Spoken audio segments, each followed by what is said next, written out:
Motšofadi wa mengwaga e masometshela-seswai ke o mongwe wa batswa sehlabelo bao ba tlaišwago. O re o bethwa ke motlogolo wa gagwe yo a nago le mengwaga e 10.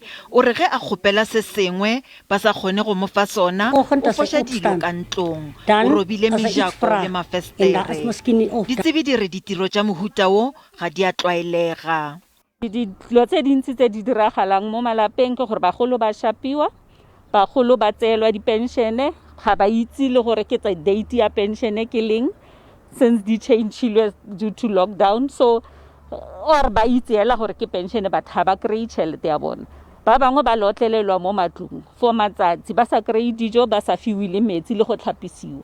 Ba kgoro ya tlhabollo ya leago ba re ba lekanyeditšwe mošomo ga ba kgone go thuša batšofadi bao ba tlaišitšwego. Also encourage to lay criminal charges because this is a criminal offense.